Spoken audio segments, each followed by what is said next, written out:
वाणिज्य कर विभाग की सचिव आराधना पटनायक ने कहा, विभाग ने लक्ष्य से अधिक किया कर संग्रहण। चालू वित्त वर्ष के दौरान इसे और बढ़ाने पर होगा जोर।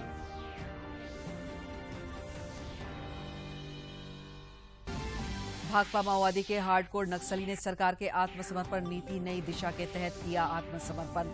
लोहरदगा के पुलिस अधीक्षक ने 1 लाख का चेक सौंपा। और राजधानी रांची समेत पूरा राज्य हीट वेव की चपेट में। डाल्टनगंज का अधिकतम तापमान 43.2 डिग्री सेल्सियस। 12 अप्रैल तक मौसम शुष्क रहने के आसार।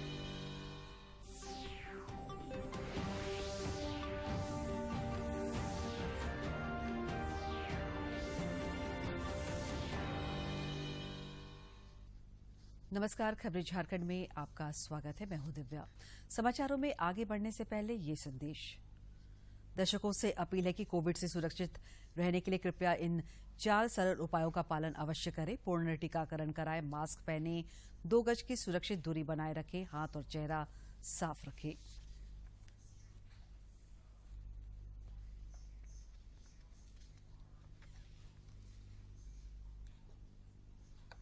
और अब समाचार विस्तार से। प्रधानमंत्री नरेंद्र मोदी ने कहा है कि सरकार के कामकाज में राष्ट्र हित सर्वोपरि है। भारतीय जनता पार्टी के स्थापना दिवस पर कार्यकर्ताओं को संबोधित करते हुए श्री मोदी ने कहा कि देश के पास नीतियां, संकल्प और निर्णय लेने की क्षमता है। उन्होंने कहा कि सरकार आज केवल लक्ष्य ही निर्धारित नहीं करती बल्कि उसे हासिल भी करती है।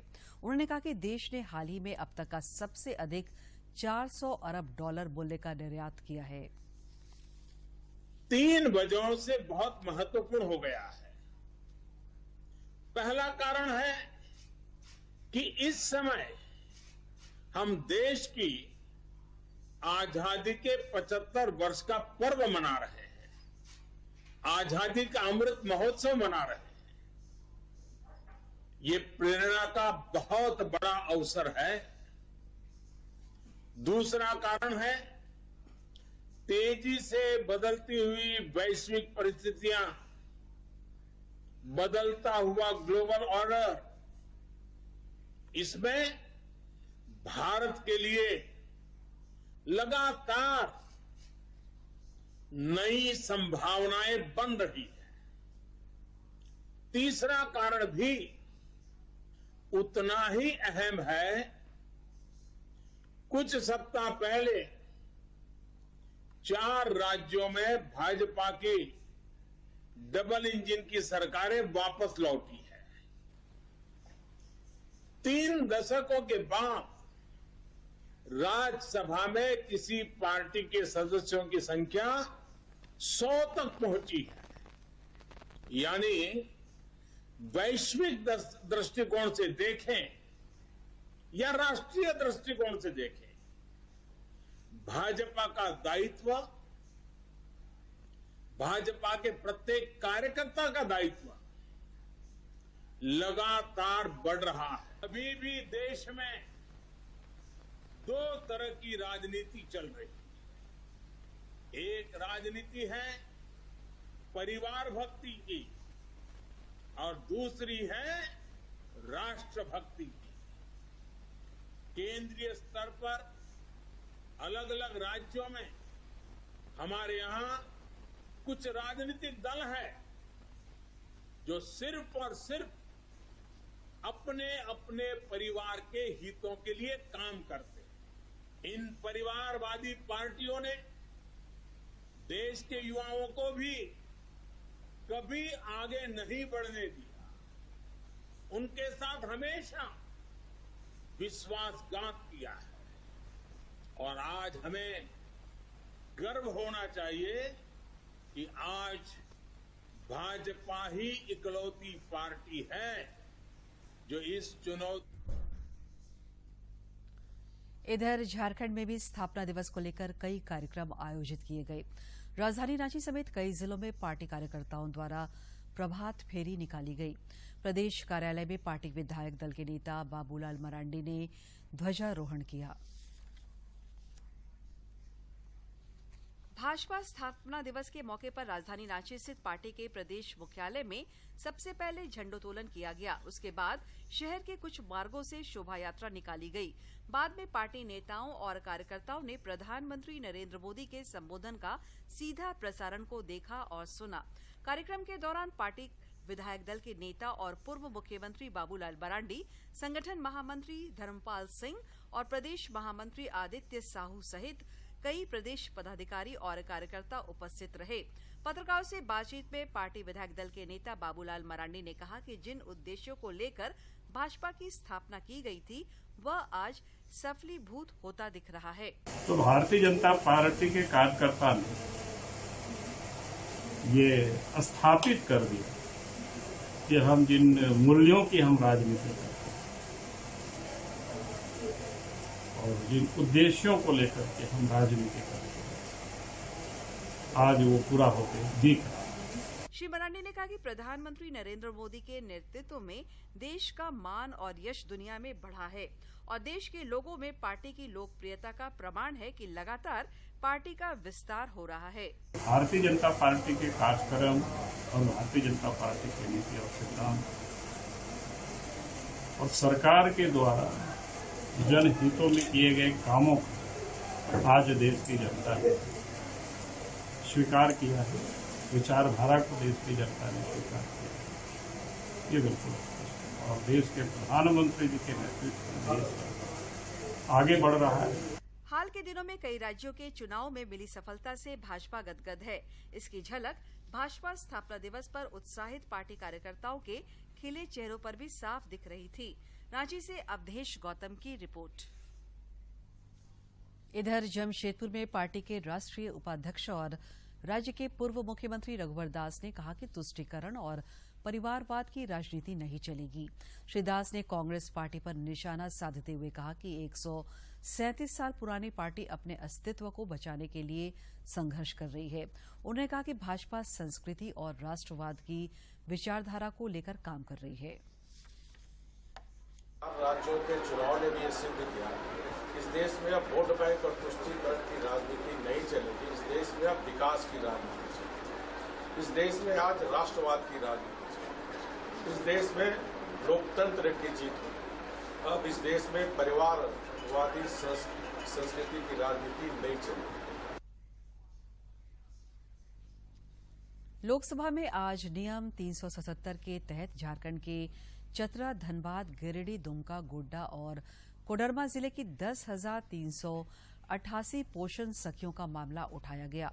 सांसद सुनील सिंह ने केंद्र सरकार से पोषण सखियों की सेवा स्थायी करने और उनके बकाये मानदेय का भुगतान करने की मांग की। आभारी हूं कि आपने नियम 377 के अधीन मुझे एक महत्वपूर्ण विषय रखने का अवसर दिया है। केंद्र सरकार द्वारा प्रायोजित अम्ब्रेला ICDS के अंतर्गत झारखंड राज्य में वर्ष 2016 में राज्य के 6 जिलों धनबाद, गिरिडीह, दुमका, गोड्डा, कोडरमा और चतरा में 10,388 पोषण सखी नियुक्त की गई थी। राज्य में बच्चों को कुपोषण से मुक्त करने के लिए लगन और ईमानदारी के साथ विगत 6 साल से ये कार्य कर रही थी, जिसके परिणाम स्वरूप कुपोषण के मामले में कमी आई है। कोरोना काल में भी पोषण सखियों द्वारा सराहनीय काम किया गया। इन पोषण सखियों को वेतन के रूप में मात्र 3,000 रुपया महीना के दर से मानदेय दिया जाता है और यह मानदेय भी पिछले कई महीनों से लंबित है।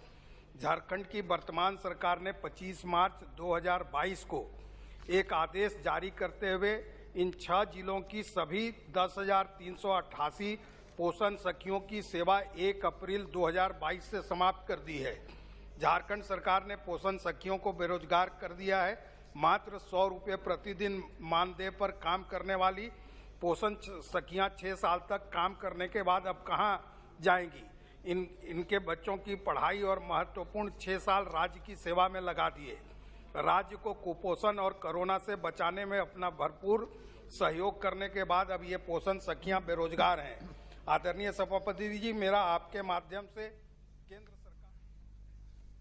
गुरु घासीदास केंद्रीय विश्वविद्यालय बिलासपुर के कुलपति प्रोफेसर आलोक चक्रवाल द्वारा रचित झारखंड के स्वतंत्रता सेनानी धरती आबा भगवान बिरसा मुंडा की जीवनी पर आधारित पुस्तक का विमोचन आज केंद्रीय मंत्री धर्मेंद्र प्रधान और शिक्षा राज्य मंत्री अन्नपूर्णा देवी ने संयुक्त रूप से किया।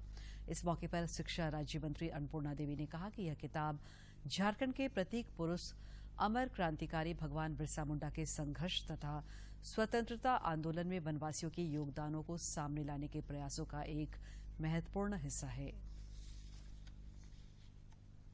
भाजपा विधायक दल के नेता बाबूलाल मरांडी ने कहा है कि रस यूक्रेन युद्ध का प्रभाव विश्व के बाजार पर पड़ा है और इसकी वजह से पेट्रोलियम पदार्थ महंगे हो गए हैं, जिसके कारण अन्य वस्तुएं भी महंगी हो गई है। उन्होंने कहा कि प्रधानमंत्री नरेंद्र मोदी ने जिस प्रकार वैश्विक महामारी में न सिर्फ देश की जनता को राहत दी बल्कि दूसरे कई देशों की भी सहायता की, ठीक उसी प्रकार वे महंगाई की समस्या का भी हल निकालेंगे।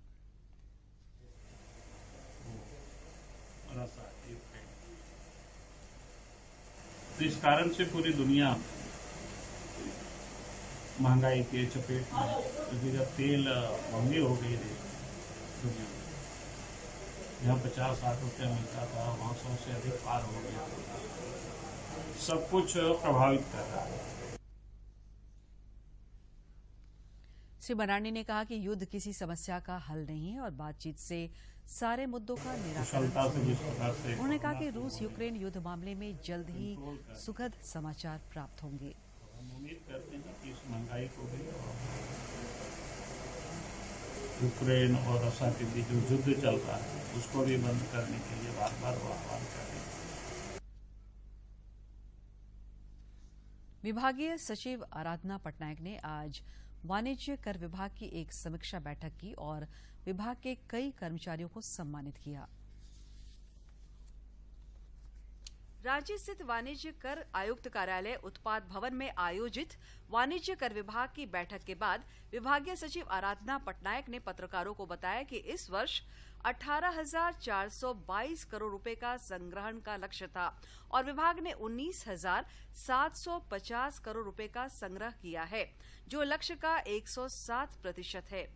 22 में राजस्व में हम लोग को जो लक्ष्य वाणिज्य कर विभाग को दिया गया था वो 18,422 करोड़ था, जिसके विरुद्ध हम लोगों ने 19,750 करोड़ राजस्व वसूला है, जो कि 107% है उपलब्धि। और पिछले वित्तीय वर्ष, उससे पिछले मतलब 20-21 में कुल राजस्व संग्रहण हुआ था 16,147 और इस वर्ष जो संग्रहण हुआ है उसमें लगभग 25% की वृद्धि है और लगभग 3,500 करोड़ अतिरिक्त हम लोगों ने इस वित्तीय वर्ष में राजस्व में वृद्धि की।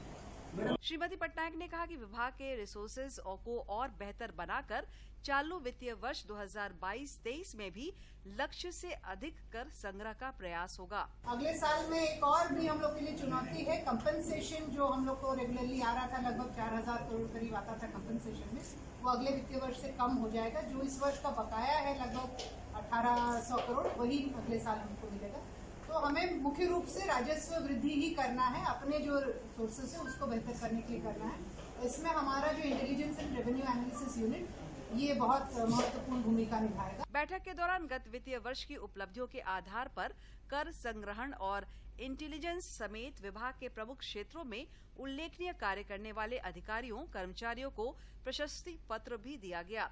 रांची से अवधेश गौतम की रिपोर्ट। देश भर में कोरोना के दैनिक और सक्रिय मामलों में लगातार कमी हो रही है। पिछले 24 घंटे के दौरान देश में कोविड के 1,096 नए संक्रमितों की पहचान की गई है, जबकि इस दौरान 1,198 संक्रमित स्वस्थ भी हुए। केंद्रीय स्वास्थ्य मंत्रालय के अनुसार देश में कोविड के 11,871 सक्रिय मामले शेष हैं। इधर झारखंड में कोरोना के खिलाफ लगातार सफलता मिल रही है। पिछले 24 घंटे के दौरान किसी भी जिले में नए संक्रमित की पहचान नहीं की गई, जबकि इस दौरान 7 संक्रमित स्वस्थ हुए।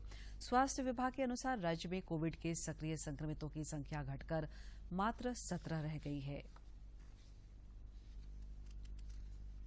देश में कोविड के खिलाफ जारी जंग में टीकाकरण अभियान तेज गति से जारी है। केंद्रीय स्वास्थ्य मंत्रालय के अनुसार देश में अब तक 1,85 करोड़ 4 लाख से अधिक कोविड रोधी टीके लगाए जा चुके हैं।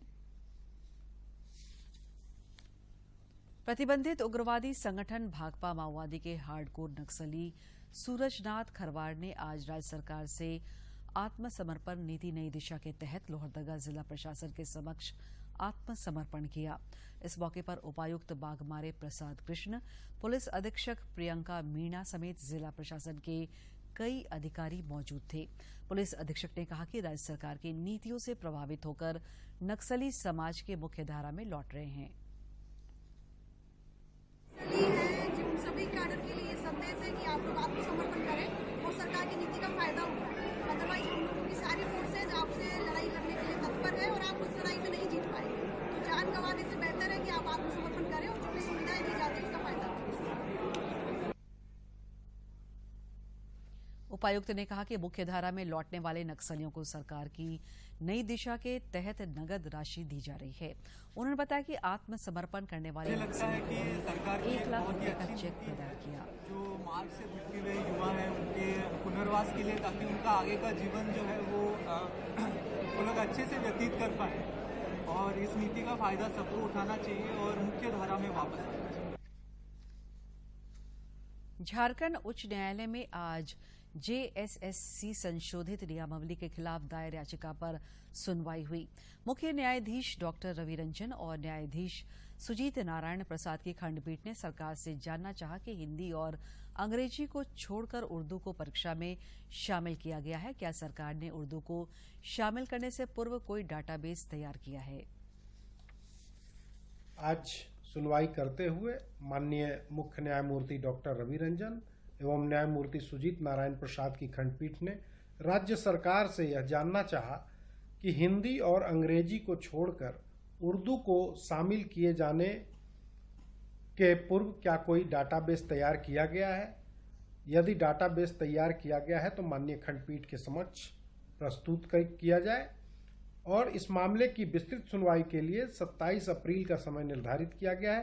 इससे पूर्व राज्य सरकार के द्वारा डाटाबेस जो तैयार किया गया है उसकी पूर्ण सूची, पूर्ण विवरणी माननीय खंडपीठ के समक्ष प्रस्तुत करने का निर्देश दिया गया। भाजपा के कांके विधायक समीर लाल ने आज झारखंड हाईकोर्ट में रीट याचिका दाखिल की। याचिका में उन्होंने कास्ट स्क्रूटनी कमेटी के उस आदेश को चुनौती दी है जिसमें उनके जाति प्रमाण पत्र को गलत करार दिया था। प्रार्थी के अधिवक्ता हर्ष कुमार के मुताबिक याचिका में कहा गया है कि बिना किसी ठोस आधार के सबरीलाल की जाति प्रमाण पत्र को अवैध करार दिया गया है। यह नैसर्गिक न्याय नहीं है। इधर दूरदर्शन की लोकप्रियता का ग्राफ बढ़ता जा रहा है। ABZY नेटवर्क के MD रणवीर सिंह ने डीडी फ्री डिश को के 43 मिलियन से अधिक घरों तक पहुंचने और देश का सबसे बड़ा DTH नेटवर्क बनने पर खुशी जाहिर की है। देश का एक सबसे बेहतरीन प्लेटफॉर्म है जो बहुत लो कॉस्ट में ऑडियंस तक अच्छी एंटरटेनमेंट प्रोवाइड करता है। और सबसे खूबसूरत बात डीडी फ्री डिश की ये है कि जो छोटे चैनल्स हैं, जो कम बजट में ज़्यादा फंडिंग के बगैर जो छोटे चैनल्स ऑडियंस तक नई एंटरटेनमेंट पहुंचाना चाहते हैं, उनके लिए डीडी फ्री डिश सबसे बेहतरीन प्लेटफॉर्म है। उसकी बदौलत हम एक इतनी बड़ी ऑडियंस तक पहुंच पाते हैं। हमारे channel FZ cool, FZ movies पर जो भी हम लोग शोज चलाते हैं वो ऑडियंस तक डीडी फ्री डिश की बदौलत ही पहुंच पाते हैं और डीडी फ्री डिश की बदौलत ही हमारे लिए ये बिजनेस कर पाना पॉसिबल है। और अब कुछ खबर राज्य के विभिन्न जिलों से।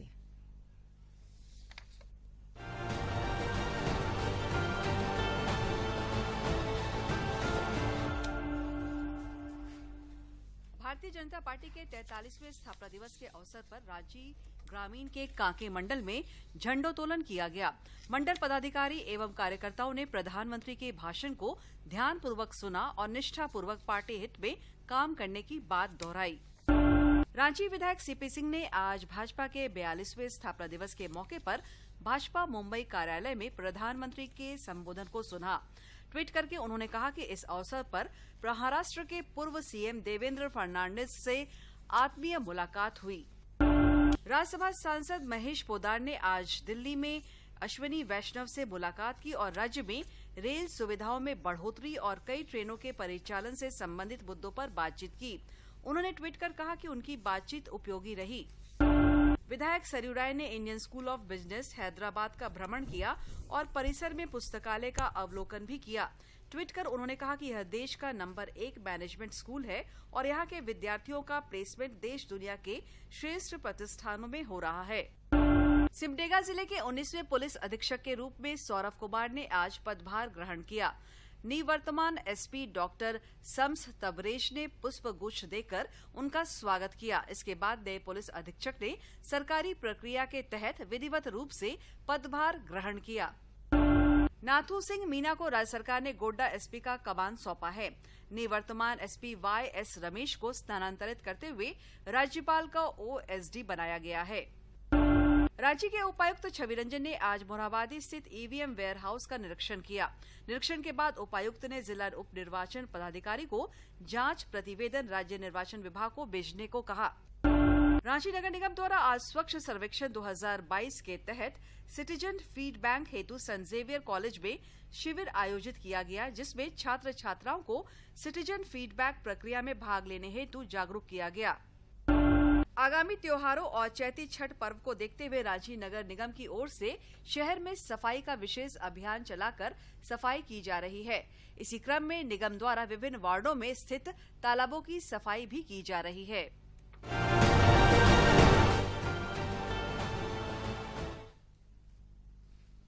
राजधानी रांची समेत पूरा राज्य हीट वेव की चपेट में है।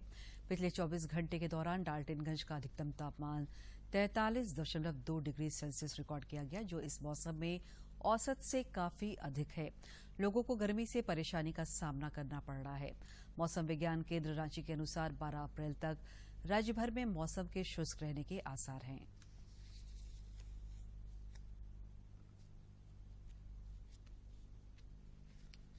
संघ लोक सेवा आयोग नई दिल्ली द्वारा आगामी 10 अप्रैल को आयोजित राष्ट्रीय रक्षा अकादमी, नौसेना अकादमी एवं सम्मिलित रक्षा सेवा परीक्षा को लेकर आज रांची में ब्रीफिंग आयोजित की गई।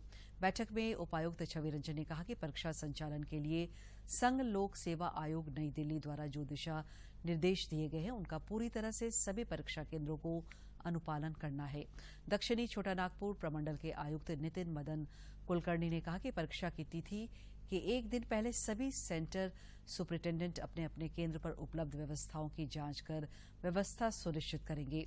उन्होंने कहा कि परीक्षा शुरू होने से पहले केंद्र पर लगाए गए जैमर की जांच कर ले कि वो फंक्शनल है या नहीं।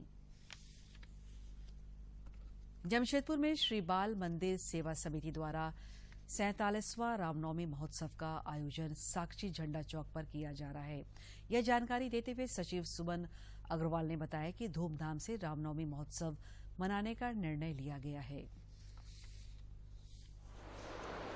जो आस्था के प्रतीक है हिंदुत्व समाज की, उनका रामनवमी जुलूस भी बड़े ही धूमधाम से जमशेदपुर के लोग, झारखंड के लोग और पूरे हिंदुस्तान के लोग मनाते हैं। आज मैं बहुत ही व्यथित हूं और तकलीफ भी है कि कोरोना गाइडलाइन के नाम पर जिस प्रकार यह सरकार में बैठे हुए लोग हिंदू को मानसिक रूप से प्रताड़ित करने का अभियान बनाए हैं लगातार। प्रधानमंत्री नरेंद्र मोदी इस महीने की 24 तारीख को आकाशवाणी पर मन की बात कार्यक्रम के माध्यम से देश विदेश के लोगों के साथ अपने विचार साझा करेंगे। जनजातीय मामलों के केंद्रीय मंत्री अर्जुन मुंडा ने इस संबंध में जानकारी साझा करते हुए कहा कि इच्छुक लोग प्रेरक कहानियों को इस कार्यक्रम में साझा कर सकते हैं। लोहरदगा के उपायुक्त बागमारे कृष्ण प्रसाद की अध्यक्षता में आज टाना भगत विकास प्राधिकार की बैठक हुई। बैठक में टाना भक्तों को बुनियादी सुविधाएं मुहैया कराने को लेकर विचार विमर्श हुआ। इस मौके पर उपायुक्त ने टाना भक्तों को अधिक क्षमता वाले ट्रैक्टर दिए जाने को लेकर कृषि विभाग को आवश्यक निर्देश दिए। साथ ही साथ पेयजल एवं स्वच्छता विभाग के कार्यपालक अभियंता को सेनहा प्रखंड के टाना बहुल क्षेत्रों में पेयजल और शौचालय निर्माण के लिए त्वरित कार्रवाई का निर्देश दिया। दक्षिण पूर्व रेल मंडल ने वित्तीय वर्ष 2021-22 में कई मायनों में बेहतरीन उपलब्धि हासिल की है। आज रांची रेल मंडल में पत्रकारों से बातचीत में मंडल रेल प्रबंधक प्रदीप गुप्ता ने बताया कि माल ढुलाई के साथ साथ यात्री ट्रेनों में आर्थिक दंड संग्रह के मामले में इस वित्तीय वर्ष में अच्छी उपलब्धि मिली है। उन्होंने कहा कि यात्री ट्रेनों और रेलवे स्टेशनों पर यात्री सुविधाओं को बढ़ाया गया है। डीआरएम ने बताया कि कोविड काल में भी रांची रेल मंडल ने बढ़ चढ़कर मानवता की सेवा की है। उसमें से 13 रेस्ट्रिक्शंस ऐसी थी जो परमानेंटली कई सालों से चल रही थी, मेनली और ट्रैक स्ट्रक्चर के अकाउंट पे कुछ उसमें ट्रैक में खामियां थी, उनको हटा के हमने उन रेस्ट्रिक्शंस को हटाया है, जिससे ट्रेनों के अभी हम जो नया टाइम टेबल में भेजेंगे, अभी हमारी मीटिंग होने वाली है। और आइए अब देखते हैं स्वतंत्रता संग्राम में कितना खास है आज का दिन।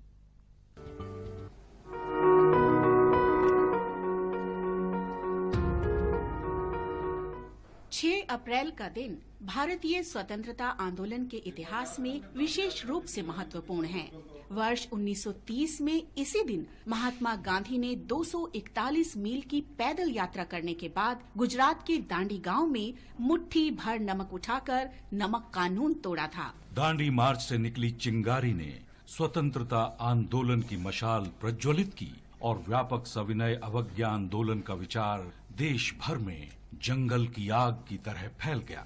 महात्मा गांधी ने दांडी मार्च की शुरुआत 13 मार्च 1930 को गुजरात के साबरमती आश्रम से 78 सत्याग्रहियों के साथ की थी। वे रोज पैदल यात्रा कर आगे बढ़ते रहते और जनसभाओं को संबोधित करते। पैदल मार्च में शामिल प्रत्येक व्यक्ति प्रार्थना, कताई और प्रतिदिन डायरी लिखने की आश्रम की दिनचर्या का पालन करता था। 241 मील लंबी ये यात्रा 5 अप्रैल 1930 को गंतव्य तक पहुंची। पूरे रास्ते में गांधी जी और उनके सहयोगी 22 स्थानों पर रात्रि विश्राम के लिए रुके। 6 अप्रैल को दांडी का माहौल तनावग्रस्त लेकिन शांत था।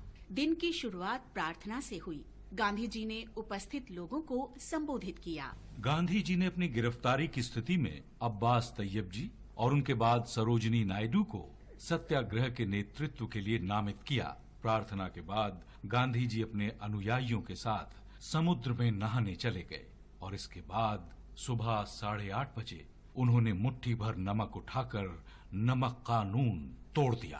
पूरा राष्ट्र उस शासन के खिलाफ उठ खड़ा हुआ जिसे गांधी जी ने गुंडा राज कहा था। लाखों लोगों ने नमक कानून तोड़ा और गिरफ्तारियां दी। हर जगह नमक डिपो पर छापे मारे गए और नमक उत्पादन को अधिकार में ले लिया गया।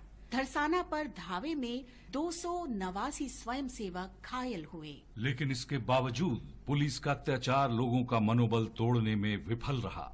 पुलिस ने कलकत्ता, मद्रास और कराची में गोलियां चलाईं और पूरे देश में भारतीयों पर निर्मम अत्याचार किए। महात्मा गांधी को दांडी से 3 मील दूर करारी में उस समय गिरफ्तार कर लिया गया जब वो अपने आश्रम में विश्राम कर रहे थे।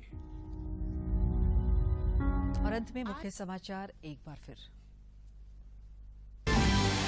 झारखंड समेत देश भर में मनाया गया भाजपा का 42वां स्थापना दिवस। राज्य भर में जगह जगह भाजपा कार्यकर्ताओं ने निकाली प्रभात फेरी।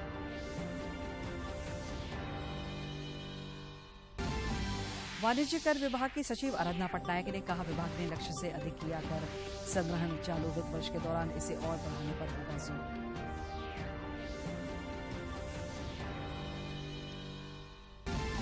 भाकपा माओवादी के हार्डकोर नक्सली ने सरकार के आत्मसमर्पण नीति नई दिशा के तहत किया आत्मसमर्पण। लोहरदगा के पुलिस अधीक्षक ने 1 लाख का चेक सौंपा।